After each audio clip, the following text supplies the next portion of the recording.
गरिमा गांव की 8वीं पास लड़की थी। संयोगवश उसकी शादी एक ऐसे लड़के से हुई थी जो 12वीं पास था। शादी के बाद उसने आगे की पढ़ाई करी और 3 साल बाद वो फौज में भर्ती हो गया और गरिमा की किस्मत बदल गई। उसी दौरान गरिमा ने केशव को जन्म दिया। गरिमा बहुत खुश थी, मानो सारा आसमान उसके कदमों के नीचे था। वो अपने पति सुदर्शन से बोली, सुनो जी, आज तक मेरे साथ सब कुछ अच्छा ही होता आया है, लेकिन पता नहीं कई दिनों से कुछ अजीब सी बेचैनी हो रही है। अब तक सब अच्छा हुआ है तो आगे भी अच्छा ही होगा, तुम चिंता मत करो। मैं सोच रही थी कि चलो माता रानी के दर्शन कराते हैं। ये विचार तो अच्छा है, हमारे केशव को भी माता रानी के दर्शन हो जाएंगे। वो दोनों बातें कर ही रहे थे कि सुदर्शन का फोन आ गया और उसे इमरजेंसी ड्यूटी के लिए तुरंत जाना पड़ा। 1 सप्ताह बीत गए। एक दिन अचानक से फोन आया कि सुदर्शन को आतंकवादियों से लड़ते हुए सीने में गोली लग गई और वो शहीद हो गया। गरिमा के हाथ से फोन छूट गया और वो धड़ाम से बेहोश होकर गिर पड़ी।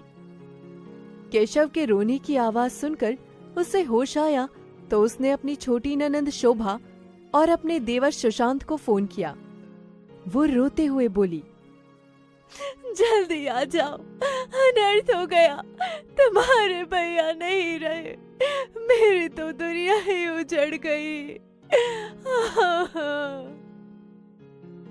कुछ ही देर में शोभा और सुशांत अपने परिवार के साथ आ गए। सुदर्शन की बुआ विमला और गांव से चाची चाचा भी आ गए। घर में लोगों की भीड़ लगने लगी। करीब 4 घंटे बाद सुदर्शन की लाश तिरंगे में लिपटी हुई आई। गरिमा सुदर्शन की लाश से लिपटते हुए बोली, आप मुझे अकेले छोड़कर कहाँ चले गए? मुझे तो दुनियादारी का कुछ नहीं पता। मैं अनपढ़ अकेली कैसे पालूंगी तुम्हारे केशव को? तुम लौट आओ, सिर्फ एक बार और लौट आओ। गरिमा की दुनिया में अंधेरा छा गया। सुदर्शन के जाते ही गरिमा की दुनिया खत्म हो गई। कुछ घंटों बाद सब कुछ शांत हो गया, जैसे कहीं कुछ ना बचा हो। शोभा गरिमा के आंसुओं को पोंछते हुए बोली, भाभी संभालो अपने आप को, अब तुम ही केशव की माँ हो और तुम ही बाप। भाभी, मेरे भाई ने तुम्हारे लिए कोई कमी बाकी नहीं छोड़ी। बहुत पैसा है तुम्हारे पास, अच्छे से रहना और अच्छे से केशव की परवरिश करना। कोई जरूरत पड़ी भी तो हम है ना। सुशांत की पत्नी वंदना बोली, भैया का मुआवजा मिलेगा, फिर क्या चिंता दीदी, पैसे है तो सब कुछ है। गरिमा सिसकते हुए बोली, पैसा सारी कमी पूरी कर देगा, लेकिन मेरे 3 महीने के बच्चे के बाप की कमी को कौन पूरा करेगा? वंदना बहू, अब जो हुआ सो हुआ, अब क्या ही चिंता करनी। अब तुम्हें मुआवजा भी मिलेगा और हो सकता है नौकरी भी मिल जाए। गरिमा के सीने में ये बातें तीर की तरह चुभ रही थी। सुदर्शन को गए 2 महीने बीत गए। तब से सभी रिश्तेदार वहीं धरना दिए हुए थे। खाने के खर्चे के सारे पैसे खत्म हो गए। रसोई में राशन भी खत्म हो गया। लगता था जैसे ये लोग मातम में नहीं, दावत में आए हों। गरिमा को चिंता सताए जा रही थी कि आगे का खर्चा कैसे चलेगा। अगर ये लोग यहाँ से नहीं गए तो भूखे मरने की नौबत आ जाएगी। फिर एक दिन केशव की अचानक से तबीयत खराब हो गई। गरिमा ने शोभा से कहा, दीदी, केशव की तबीयत बहुत खराब है, घर में पैसे भी नहीं है, मैं केशव की दवाई कैसे लाऊं? भाभी, आप एक काम करो, भैया के खाते से निकाल लो। आजकल मेरे घर में भी तंगी चल रही है। और आप सैनिक कल्याण विभाग के दफ्तर क्यों नहीं जाती? वहाँ से हमें भैया की मौत के मुआवजे का पैसा मिल जाए। हमें पैसा मिलेगा। ये सुनकर गरिमा को अजीब सा लगा। वो सोचने लगी, हमें से क्या मतलब? पैसा मिला तो वो हमारा होगा, उसके भविष्य के काम आएगा। कहीं इन लोगों की हमारे पैसे पर तो नजर नहीं है। फिलहाल ये चिंता छोड़कर उसने विमला से कहा, चाची, कुछ पैसे उधार दे दो, जैसे ही इनका पैसा आएगा मैं आपको लौटा दूंगी। मेरा केशव बीमार है, उसकी दवाई लानी है। अरे बहू, 2 महीने से तो सब तुम्हारी देखभाल के लिए अपना काम धंधा छोड़कर तुम्हारे यहाँ पड़े हैं, फिर पैसा कहाँ से आएगा?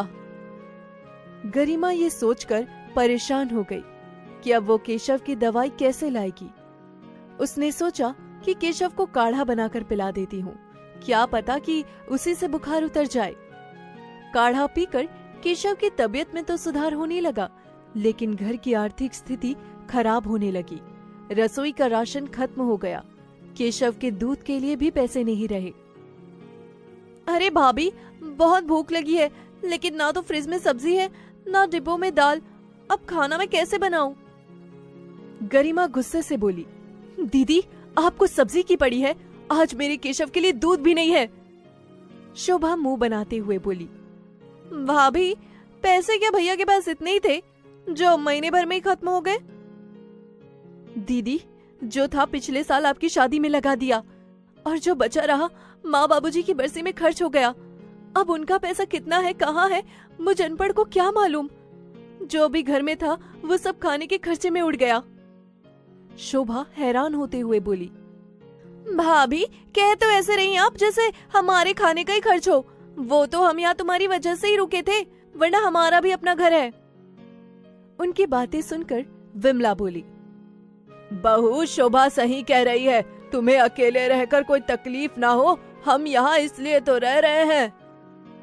गरिमा परेशान होती हुई बोली, आप दोनों मेरी बात को कहां से कहां ले गई? मैंने ऐसा कुछ नहीं कहा। अब जब पैसे नहीं है तो मैं क्या करूं? शोभा और विमला को लगा कि अब अगर यहाँ रुके तो सब्जी तो दूर की बात है, रोटी भी नसीब नहीं होगी। इससे अच्छा तो हमें यहाँ से चले जाना चाहिए। तभी शोभा वहाँ से चली गई।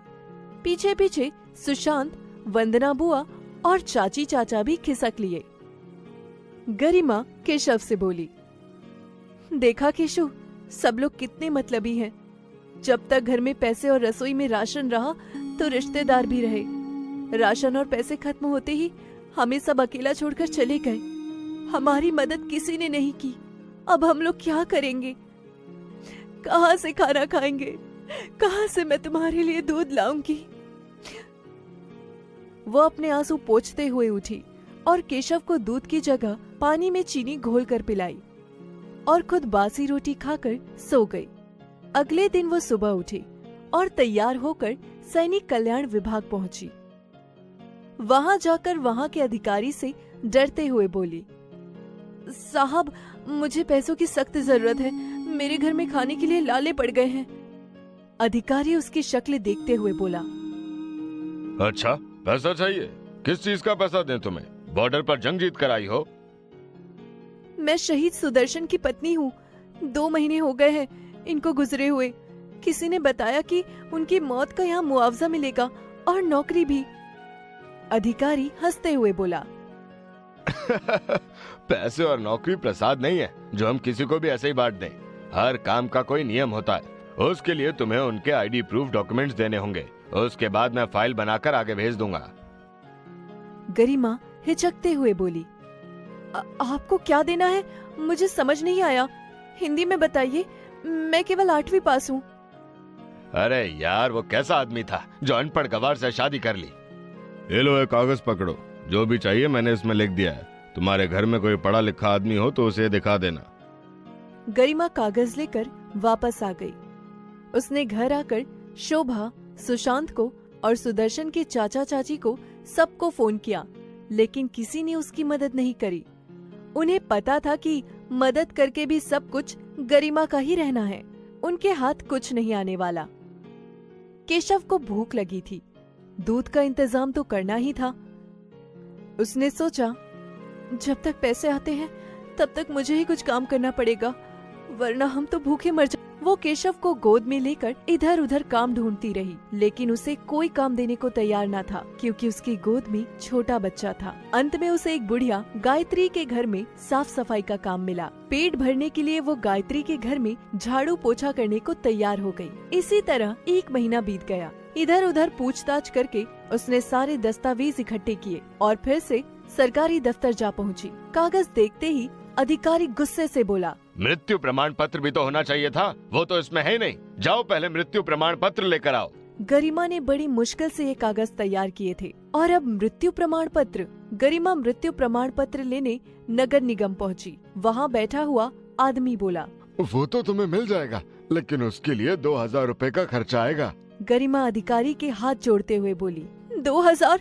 साहब, बहुत सारे पैसे तो मेरे बाकी के दस्तावेज बनवाने में खर्च हो गए, अब और पैसे नहीं है मेरे पास। वो आदमी बोला, पैसे नहीं है तो जाओ यहाँ से, बिना पैसे मृत्यु प्रमाण पत्र नहीं बनेगा। तभी वहाँ बैठे एक भले आदमी को गरिमा पर दया आई। वो बोला, जरा इधर सुनो बहन, इस दुनिया में कोई काम बिना पैसे के नहीं होता। ये दुनिया पैसे से ही चलती है, खासकर सरकारी काम। रुको, मैं तुम्हें तुम्हारे पति का मृत्यु प्रमाण पत्र बना कर देता हूँ। मैं देख रहा हूँ कि तुम्हारा बच्चा तुम्हें परेशान कर रहा है। गरिमा उसे धन्यवाद कहकर वहाँ से प्रमाण पत्र लेकर फिर से सरकारी दफ्तर पहुँची। इस बार फिर अधिकारी ने कहा, अरे इसमें तो पार्षद की मोहर लगनी थी, जाओ मोहर लगवा कर आओ। गरिमा की आंखों में आंसू भर आए। वो बोली, साहब, मैं इस काम के लिए इधर से उधर चक्कर लगाती लगाती थक गई हूँ, अब मुझसे ये सब नहीं होता। अधिकारी ने कागज फेंकते हुए कहा, किसी मिनिस्टर की बेटी हो क्या जो मैं तुम्हारे इशारों पर काम करूंगा? कुछ सरकारी नियम भी होते हैं। अधिकारी 3 साल तक उससे वहाँ के चक्कर कटवाते रहे। गरिमा ने उम्मीद छोड़ दी कि अब उसे कभी पैसे मिल भी पाएंगे या नहीं। नौकरी तो दूर की बात थी।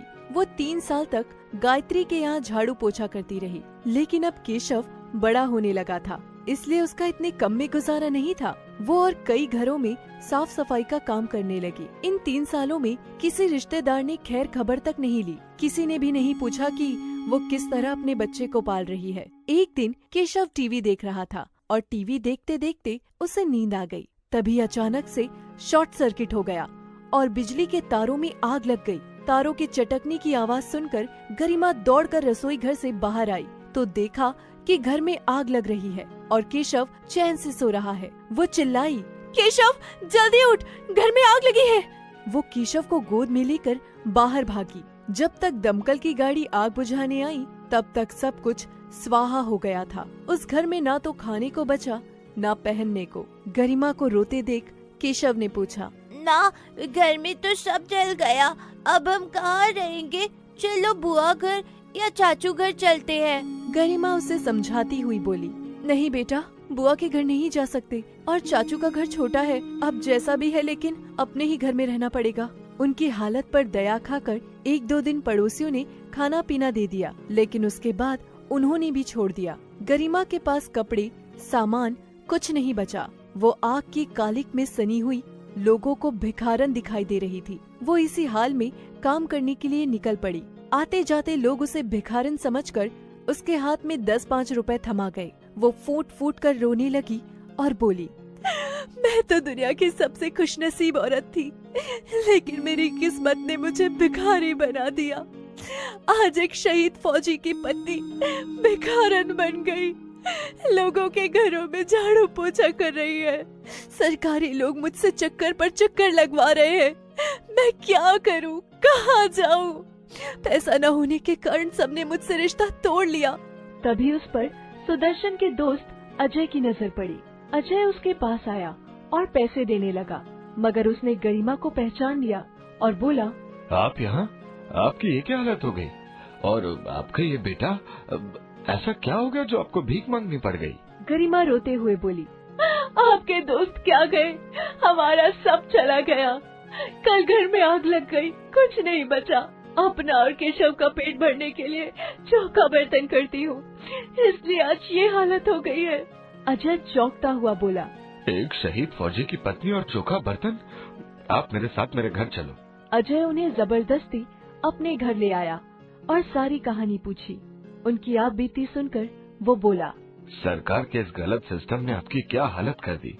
अगर पैसे मिलने में देरी ना हुई होती तो आज आपकी ये हालत ना होती। और ये सच है कि पैसों के बिना कुछ नहीं होता। अगर आपने 10-5 हजार उनके मुंह पर मार दिए होते तो आपको कब के पैसे मिल गए होते। मैं कुछ बड़े अधिकारियों को जानता हूँ, वो आपकी मदद जरूर करेंगे। अजय की सिफारिश के बाद गरिमा को सुदर्शन की मौत का पैसा पूरे 4 साल बाद मिला, वो भी 25 लाख रुपए। गरिमा की आंखों में आंसू थे। वो बोली, मैं आपका एहसान कभी नहीं चुका पाऊंगी। अजय जी, अगर आप नहीं होते तो मैं दर बदर ठोकरें खा रही होती। अगर तुम्हें बुरा ना लगे तो अपना हाथ मेरे हाथ में सौंप दो। मैं तुम्हें कभी ठोकर नहीं खाने दूंगा। जिस दुख से तुम गुजर रही हो, उस दुख से तो मैं 7 साल पहले गुजर चुका हूँ। मेरी पत्नी बेटी को जन्म देते ही चल बसी। ना बेटी रही और ना उसकी माँ। मैं केशव को हमेशा अपने बेटे की तरह समझूंगा। क्या तुम मेरे साथ फिर से जिंदगी शुरू करना चाहोगी? गरिमा को सहारे की जरूरत थी, क्योंकि उसका इस दुनिया में अब कोई नहीं था, इसलिए उसने हाँ कह दी। गरिमा और अजय ने शादी कर ली और शादी के बाद गरिमा अजय के आलीशान घर में आ गई। अब वो एक करोड़पति बाप के इकलौते बेटे की पत्नी थी। जब ये खबर सारे रिश्तेदारों को फैली कि गरिमा अब एक करोड़पति घर की बहू बन गई है, तो पहले सबने बातें बनाई और फिर एक दिन सब उससे मिलने आ गए। मेरी प्यारी भाभी, मैं तो कब से आपसे मिलने के लिए तरस रही थी, लेकिन क्या बताऊं, समय ही नहीं मिल पाया तुमसे मिलने के लिए। भाभी, आपने सही निर्णय लिया जो आपने शादी कर ली। विमला और सुदर्शन की बुआ बोली, सही किया बहू, अभी तुम्हारी उम्र ही क्या है। हम सब लोग इसलिए तो तुमसे मिलने आए हैं कि तुम्हें बता दें कि हम भी तुम्हारे इस कदम से बहुत खुश हैं। अब हम यहाँ रहकर तुम्हारी शादी की पार्टी करेंगे, तुम्हारी शादी की खुशियाँ मनाएंगे। आप लोग मेरी खुशी बांटने आए हैं? जब आप लोग मेरे दुख नहीं बांट सकते तो मेरी खुशियाँ बांटने का भी कोई अधिकार नहीं, क्योंकि इस दुनिया में रिश्ते नहीं, सिर्फ पैसा बोलता है। जिसके पास पैसा होगा उसी के रिश्ते होंगे। जिस समय मेरे केशव के पास पीने के लिए दूध नहीं था, मेरे पास खाने के लिए रोटी नहीं थी, मेरे बेटे की दवाई के लिए पैसे नहीं थे, उस समय तुम सब लोग मुझे अकेला छोड़कर चले गए। अगर तुम लोगों ने मेरा साथ दिया होता तो मुझे भीख नहीं मांगनी पड़ती और न ही फौजी की बीवी होते हुए भी मुझे दूसरों के घर में झाड़ू पोछा करना पड़ता। मुझे अब तुम लोगों की कोई जरूरत नहीं, चले जाओ यहाँ से। वो लोग अपना सा मुंह लेकर चले गए। गरिमा अब अपने छोटे से परिवार में बहुत खुश थी। मालती ने कोई मंदिर, पीर, हकीम और डॉक्टर नहीं छोड़ा जो उसकी गोद भर सके। अंत में वो हार गई, उसकी उम्मीद खत्म हो गई। वो हाथ जोड़ते हुए भगवान से बोली, मैंने किसी का क्या बिगाड़ा है जो मेरी गोद सूनी रह गई। सबके आंगन में बच्चे खेलते हैं और मेरे आंगन में धूल उड़ती है। उसके पति नीलकंठ ने कहा, रो मत मालती, ये भगवान इतना दयालु नहीं है जो तुम्हारे आंसुओं से पिघल जाएगा। हम बिना संतान के इस दुनिया से चले जाएंगे, लेकिन आज के बाद इस भगवान की पूजा नहीं करेंगे। अब चलो यहाँ से घर चलते हैं। और फिर एक दिन पता चला कि शादी के 12 साल बाद मालती माँ बनने वाली है। खुशी के मारे आंसू नहीं ठहर रहे थे।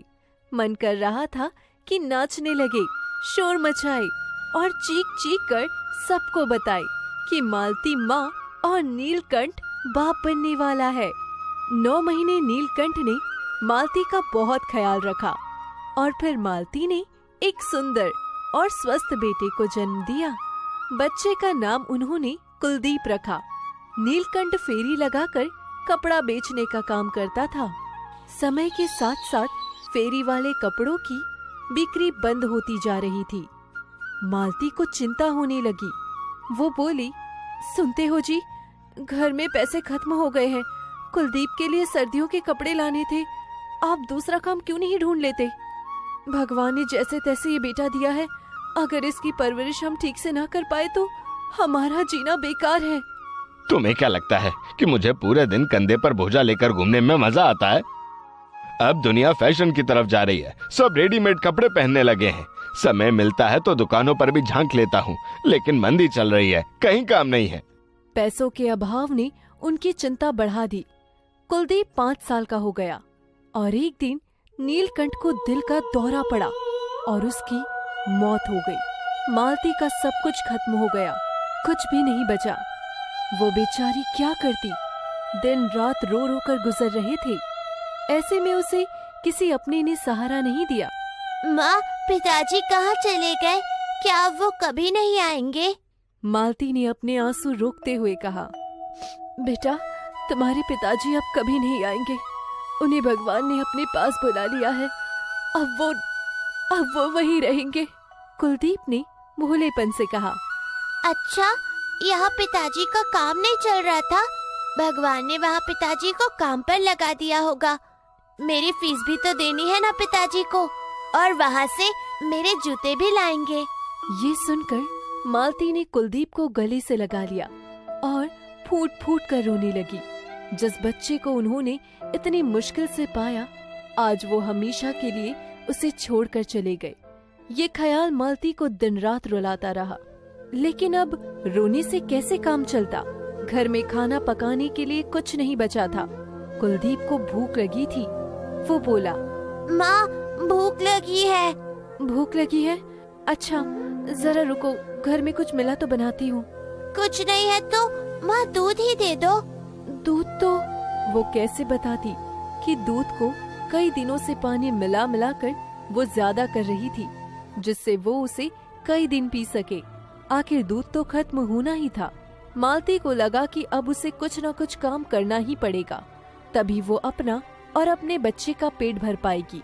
वो मोहल्ले के 1-2 अमीर घरों में गई और कुलदीप के लिए थोड़ा खाना मांगी। अगले दिन वो कुलदीप को स्कूल भेजकर काम ढूंढने निकल गई। रास्ते में उसे चक्कर आ गया और वो बेहोश होकर गिर पड़ी।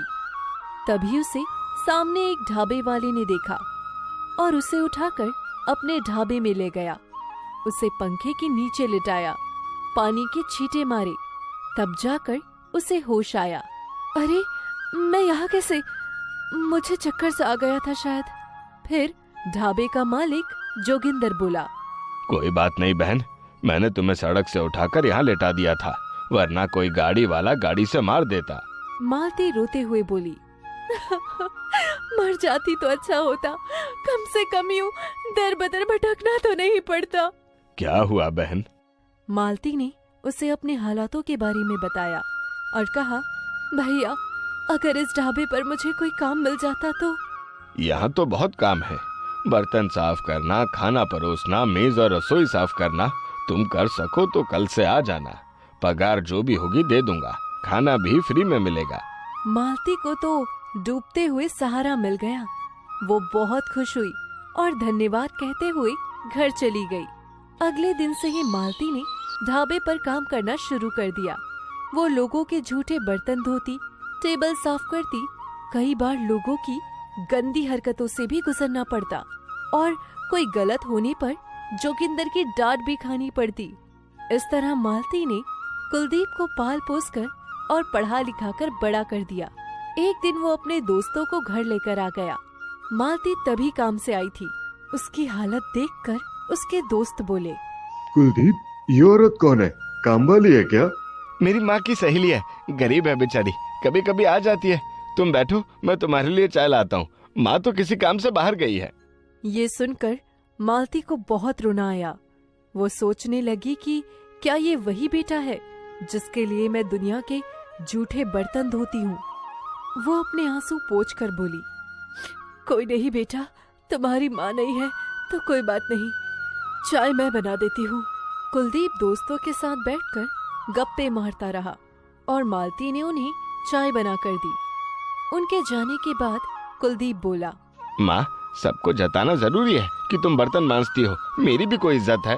कम से कम बाहर वालों के सामने तो ये हुलिया ठीक करके आया करो। मालती गुस्से से बोली, झूठे बर्तन मांज कर ही तुम्हें ऐसे दोस्तों में बैठने लायक किया है, वरना कहीं बैठे हुए सट्टा खेल रहे होते और नशे की लत लग जाती, वो अलग से।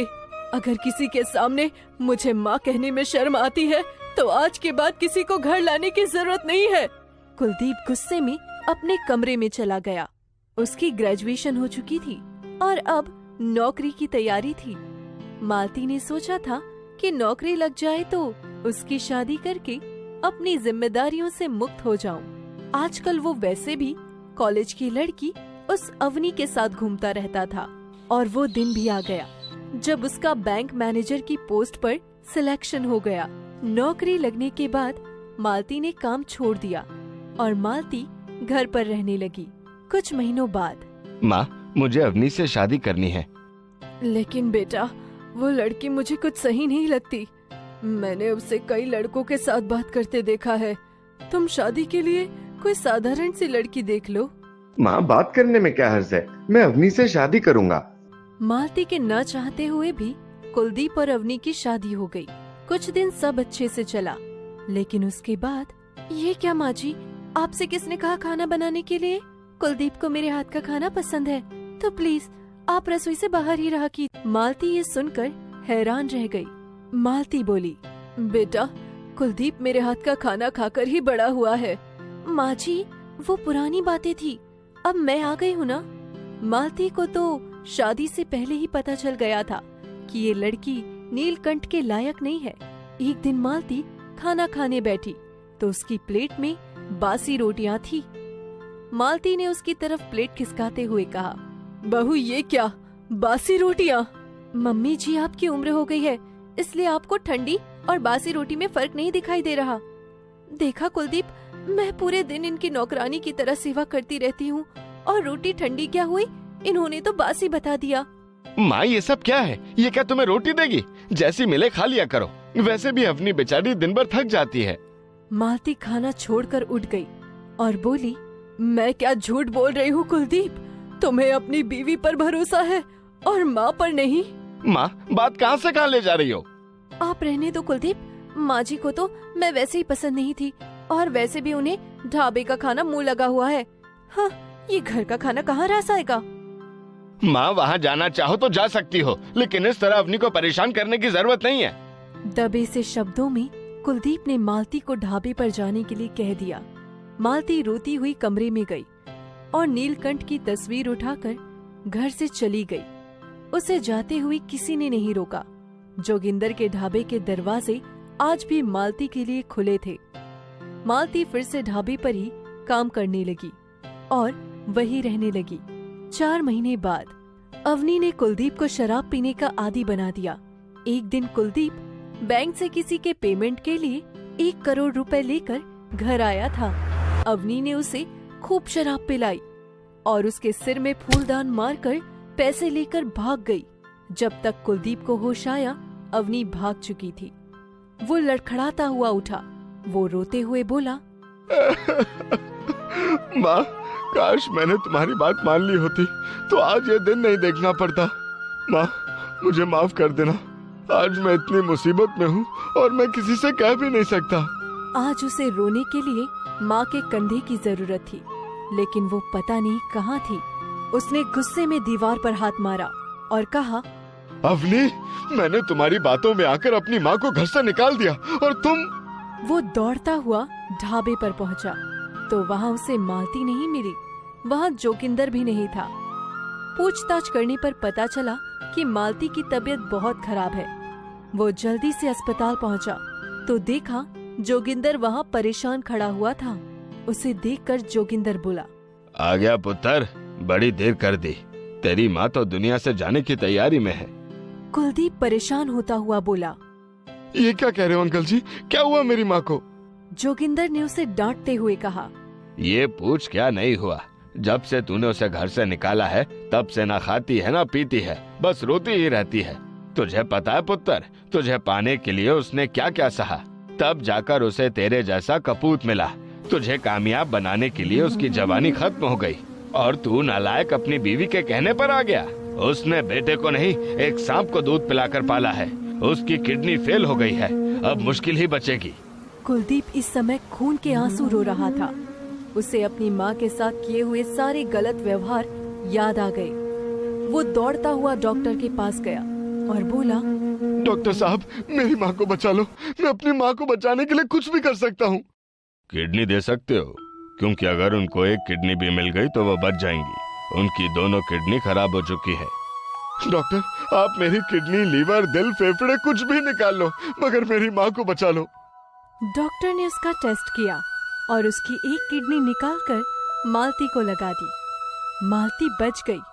मालती को होश आया तो डॉक्टर ने बोला, आप खतरे से बाहर हैं। आपके बेटे ने अपनी किडनी देकर आपकी जान बचा ली। क्या मेरे बेटे ने? जी, आपके बेटे ने ही आपको किडनी दी है। बहुत प्यार करता है आपसे। मालती को यकीन नहीं हुआ। जोगिंदर उसके पास आया और बोला, हाँ बहन, आज तुम्हारे नालायक बेटे ने ही तुम्हारी जान बचाई है। आज उसने अपने दूध का कर्ज अदा कर दिया है। जब वो कुलदीप से मिली तो बोली, कुलदीप, तुमने ये क्या किया? मुझे मर जाने दिया होता। अभी तो तुम्हारी सारी उम्र पड़ी है, तुम्हें ये नहीं करना चाहिए था। माँ, आपकी बात ना मानकर मैंने बहुत बड़ी गलती की है। उसी गलती को सुधारने के लिए मैंने आपके दूध का कर्जा चुकाने की कोशिश की। आपके दूध की कीमत के आगे मैं अपना सर्वस्व भी बलिदान कर दूं तो कम है। मुझे माफ कर दो माँ, मैं अवनी की बातों में आ गया था। मैं आपके त्याग और संघर्ष को भूल गया था। बहू नहीं आई, वो कहाँ है? कुलदीप ने माँ को सारी बातें बताई। तुम्हारे साथ इतना कुछ हुआ और तुमने मुझे बताया भी नहीं। तुम चिंता मत करो बेटा, मेरे पास जो भी है सब बेचकर बैंक के पैसे चुका दो। तुम चिंता मत करो माँ, कुछ लोन ले लूंगा और कुछ उधार लेकर चुकता कर दूंगा। फिलहाल घर चलते हैं। बहुत समय से तुम्हारी गोद में सर रखकर नहीं सोया। आज तुम्हारी गोद में सर रखकर सोना चाहता हूँ। कुलदीप और मालती घर चले गए। तभी पुलिस का फोन आया कि अवनी मिल गई है और उसके पास से 1 करोड़ रुपए भी मिल गया है। एक माँ की दुआओं ने बेटे की सारी चिंता हर ली। अवनी को जेल हो गई। कुलदीप ने उसे तलाक दे दिया और फिर अपनी माँ की पसंद की एक गरीब लड़की से शादी कर ली। कुलदीप अब अपने परिवार के साथ बहुत खुश